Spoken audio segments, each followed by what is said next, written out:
आज हम लोग हल करेंगे गुणनखंड, जिसको इंग्लिश में फैक्टराइजेशन कहा जाता है। ये रूट वाला गुणनखंड। ऐसे गुणनखंड हम लोग बहुत हल किए हैं, लेकिन रूट वाला गुणनखंड किस तरह से हल करना है, एकदम आसान विधि से इसको हल करना है। फार्मूला वही है जो गुणनखंड बनेगा, उसमें जो पहला पार्ट और लास्ट वाला, जैसे ए बी और सी होता है, ए और सी को गुना कर देना है। और उसके बाद इस तरह से अगर यहाँ प्लस है तो उस जो गुणनखंड के दो पार्ट में तोड़ना है, जो प्लस रहेगा तो जोड़ कर बीच वाला आना चाहिए, अगर यहाँ माइनस रहेगा तो घटा कर बीच वाला जो पार्ट है वो आना चाहिए। और वो दोनों गुना करने पर जो गुना ए और सी करेंगे, पहला इसका और इसका जो गुना करेंगे वो आना चाहिए। विधि वही है, लेकिन रूट वाला है। रूट वाला को किस तरह गुना करेंगे या हल करेंगे इसको। अगर वीडियो अच्छा लगेगा तो लाइक कीजिए, सब्सक्राइब कीजिए। अब इसमें सबसे पहले इसको आज दोनों को अगर गुना करते हैं तो में दो गो चीज निकल रहा है। जैसे इसमें है यहाँ 2x², आई गुना करना है 8√2 से गुना करना है। अब इसको जब गुना करेंगे तो संख्या गुना करेंगे तो ये दोनों हो जाएगा 8 दूनी 16,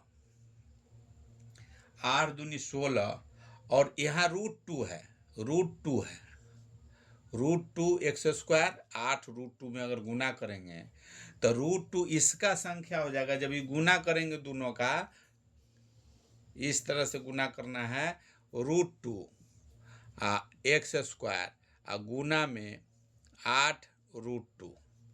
इसको जब गुना करेंगे तो √2 में √2 से गुना करेंगे तो हो जाएगा 2 गुने 8। इसका साथ x² है तो x² हो जाएगा, तो 8 दूनी 16 बराबर हो जाएगा 16x²। √2 से गुना किए तो ये 2 हो गया, इसको गुना किए तो 2, और ये 8 है तो 8 गुना में आ गया, x² है तो x², ये गुना में है, गुना में तो 16x²। अब इस 16x² के इस तरह से तोड़ना है, दो खंड में तोड़ना है। इस 16x² को इस तरह से दो खंड में तोड़ना है। जैसे x² के दो खंड में तोड़ेंगे, इसका x गुने x हो जाएगा, जो दोनों पार्ट दो जगह चला जाएगा। इसको अब दो खंड में तोड़ना है, 16 को दो खंड में तोड़ना है। जो जोड़ने के बाद बीच में आना चाहिए। यहाँ 16 है, दोनों गुना किए, पहला दूसरे लास्ट वाला 16x²। जोड़ने के बाद 10 आना चाहिए x, इस तरह से तोड़ना है। तो गुना अगर इसमें करते हैं 16 है तो 16 गुने 1 लिख सकते हैं। अब इसको जोड़ के देखेंगे तो 16×1 = 17 हो जाएगा, 16×1 = 17 हो रहा है, तो इसको नहीं लेंगे। फिर इसमें 2 से गुना डिवाइड करेंगे, इसका 8 गुने 2 अगर करते हैं, 8 दूनी 16, 8 दूनी 16 पूरा, लेकिन इसमें 8 दूनी 10, इसमें अगर दोनों जोड़ देते हैं तो 10 आ रहा है। इसका मतलब कि यही वाला जो है संख्या गुणनखंड वही इसमें आएगा। यहाँ जो गुना करने के बाद ये 16 पुर रहा है, और जोड़ने के बाद 8 × 2 = 10 बीच वाला पुर रहा है। दोनों के साथ x² है, दोनों के साथ x लग जाएगा। 8x प्लस गुने 2x है, ये गुना करेंगे तो हो रहा है 16x²। गुना करने पर 16x² आ रहा है। अब 16x² आ गया, इसका मतलब इसी पर हमको हल करना है। 16x² हो गया, इसको गुना करेंगे 16x² पुर रहा है, तो इसी से हमको काम लेना है। 8x प्लस 2x, यहाँ जोड़ है तो दोनों जोड़ देना है।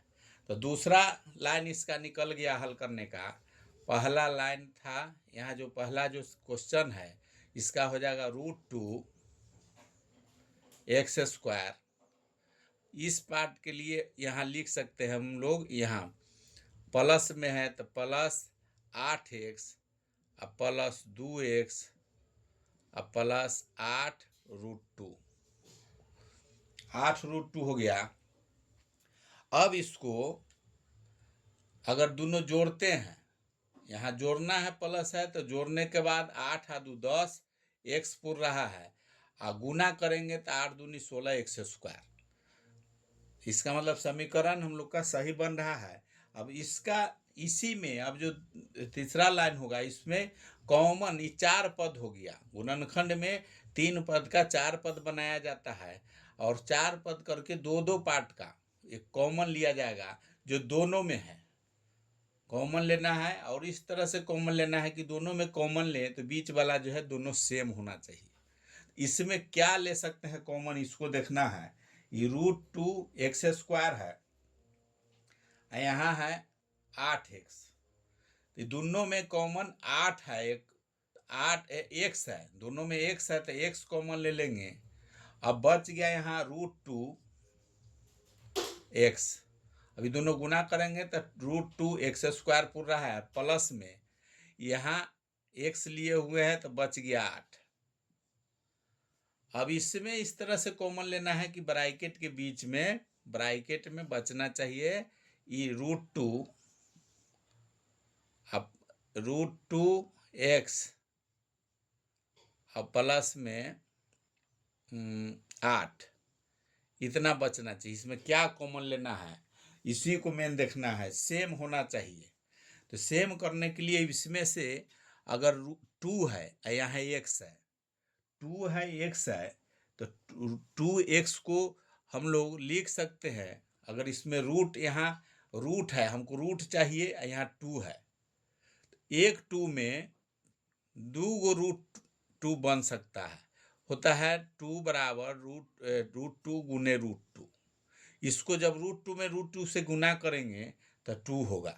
यहाँ 2 है, इसका मतलब 2 √2 है, 2 है इसका मतलब 2 √2 है। एक √2 अगर अंदर रख दिए, आई दोनों गुना करेंगे तो 2 होगा, एक √2 बाहर आ जाएगा, एक √2 बाहर आ जाएगा। तो प्लस में यहाँ कॉमन ले लेंगे √2, √2 अगर कॉमन ले लेते हैं, √2 कॉमन लेंगे, अब ये दोनों के गुना करेंगे तो √2 गुने √2 तो 2x, और इसमें √2 इसके साथ है तो इसमें 8 बच गया, √2 कॉमन हो गया। अब इस समीकरण हम लोग का सही हो गया, जिसमें रूट अगर 2 अगर कोई संख्या नहीं है, वो संख्या में अगर 2 बार रूट सेम संख्या से अगर गुना करते हैं तो 2 गो बनता है। जैसे रूट अगर 5 है तो उसके साथ है, जैसे अगर 5 है इसके साथ है √5 गुने √5, ये भी लिख सकते हैं, दोनों सेम है। 2 बार √5 के अगर गुना करते हैं तो 5 पुरता है। इसका मतलब कोई संख्या लिखा है, उसका मतलब है 2 गो √2 उसके साथ है, तो एक √2 अगर बाहर निकाल लें तो एक 2 रह गया अंदर में। अब इसमें जो कॉमन लिए हैं, अब आंसर तैयार है, दोनों सेम है।